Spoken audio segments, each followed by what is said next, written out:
Salut tout le monde, bienvenue aujourd'hui pour cette nouvelle vidéo, j'espère que vous allez tous extrêmement bien depuis la semaine dernière. Aujourd'hui on se retrouve pour parler d'un nouveau manga que j'ai découvert il y a vraiment pas longtemps, à savoir Quand la neige m'appelle.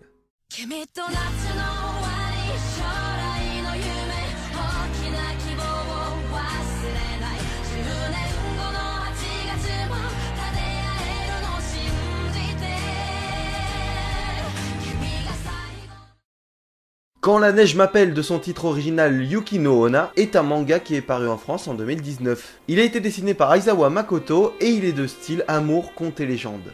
Deux soldats isolés en pleine tempête. Dans un champ glacé, une femme blanche comme la neige apparaît. Elle va tuer l'un d'eux et épargner l'autre en le liant à elle par une promesse. Cette nuit-là, Sakai a trouvé l'amour mais il ne sait pas encore. Il ignore qu'il a ouvert la porte du destin et que jamais plus il ne pourra se détacher de la neige, ni lui ni les siens. Un fil rouge les relie, et une berceuse à la fois douce et cruelle, celle de la femme des neiges.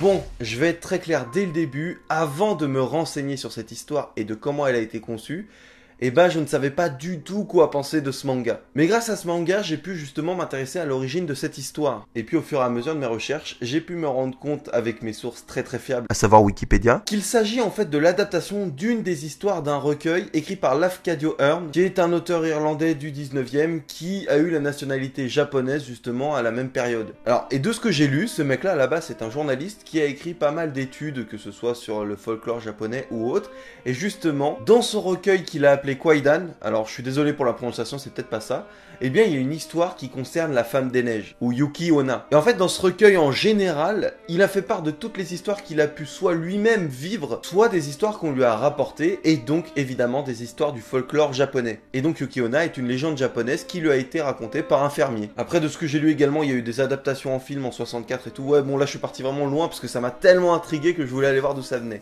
Et donc, Quand la neige m'appelle est une réadaptation d'une des histoires de ce recueil. Et quand je dis réadaptation, c'est vraiment le cas, c'est-à-dire qu'elle a été modernisée avec d'autres protagonistes. L'histoire dans l'ensemble reste la même et il y a eu des petits ajouts à la fin que je ne vais pas développer pour pas vous spoiler, mais qui sont extrêmement intéressants. Enfin, en tout cas, je compare ça au résumé que j'ai pu voir sur Wikipédia, donc bon, ça se trouve la légende va beaucoup plus loin et finalement ce que je crois être un ajout n'en est pas vraiment un, mais ça c'est pas très important. En gros, si je vous parle de ce manga que j'ai reçu il y a pas longtemps et que j'ai lu justement hier, au moment où je tourne cette vidéo, eh bien c'est très particulier. C'est parce que à la base, quand j'ai lu le manga, je savais vraiment pas en quoi en penser.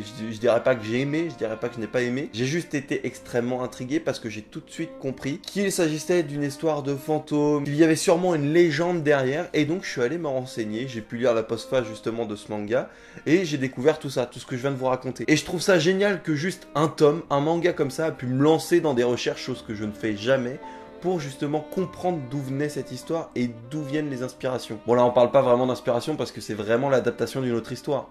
Mais en tout cas, j'ai trouvé ça super intéressant et pour tous les curieux de culture japonaise ou même du folklore japonais, je vous invite réellement à découvrir ce manga qui pourra peut-être vous plonger dans d'autres histoires par la suite et à vous intéresser à toutes les légendes et tous les mythes japonais. Après, je ne dis pas l'histoire en soi est intéressante, mais c'est vrai que la manière dont c'était narré, ça allait un peu vite par moment, c'était vraiment speed. Après, bon voilà, c'est limité au format d'un seul tome.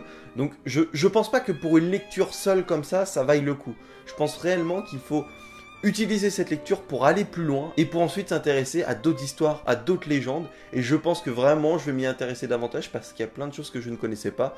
Et entre autres, cette histoire de la femme des neiges, j'en avais jamais entendu parler. Et pourtant je m'intéresse au Japon et un petit peu au folklore, mais de très loin. Et là franchement ça m'a boosté, je pense vraiment m'y intéresser davantage. Donc si ça peut être votre cas, eh bien je vous invite tout simplement à découvrir Quand la neige m'appelle, qui est vraiment une très bonne histoire quand on s'intéresse à ce qu'il y a derrière. Je me répète, mais bon, je veux vraiment que le message ressorte. Bref, voilà pour cette vidéo assez courte de reprise, j'espère sincèrement qu'elle vous a plu, j'espère vous avoir fait découvrir un nouveau manga et peut-être de nouveaux centres d'intérêt par la suite, en espérant avoir vos retours dans les commentaires si vous vous lancez justement dans cette œuvre. Et sur ce, je vais vous laisser, en vous souhaitant à tous de prendre soin de vous, et à très bientôt pour une nouvelle vidéo.